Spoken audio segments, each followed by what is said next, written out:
G'day. Just down by the Noosa River here, near Tewantin.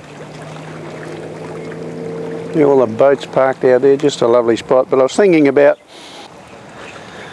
when Jesus was feeding the 5,000 on the Sea of Galilee.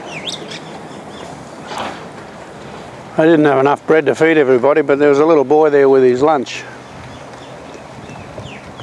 5 loaves and 2 fishes. Who had enough faith to offer them to Jesus, and Jesus multiplied them and told the disciples to go and feed the multitude. 5,000 men, probably more children as well, and women.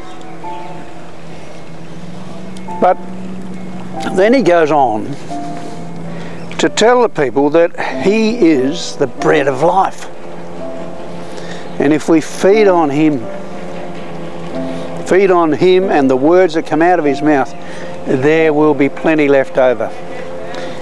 He was careful to tell the disciples afterwards to go and pick up every little bit of that's left over.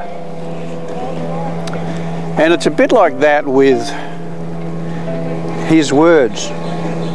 A bit like that with his words, you know. He says, he said to Satan, he said, you know, it is written, man shall not live on bread alone, but by every word that proceeds out of the mouth of God.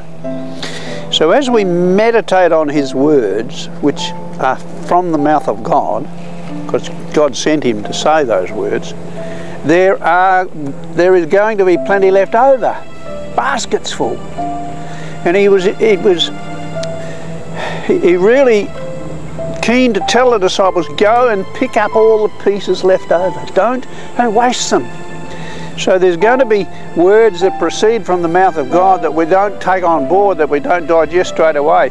Keep them in the baskets and go back to them. Keep going back to the Word of God, because he wants to fill us. He wants to continually bless us with food from heaven, manna from heaven. The people of Israel were kept in the wilderness. They were humbled in the wilderness and fed manna from heaven, which they knew nothing of. You read about this in Deuteronomy. But he humbled them, and they were just dependent. They couldn't keep it. They couldn't put it in the fridge. They weren't allowed to save it up for tomorrow. Every day they had to go into the desert and pick up the manna. And that's what we've got to do. We've got to go to the Word every day and pick up a fresh word to sustain ourselves, to help us carry through our journey here on this planet. So there's a little revelation I had, that we've got to hang on to the words of God, don't waste any, keep them and go back to them every day, and see what the Lord wants to say to us. You have a great day. Wow, nice little place down here by the river.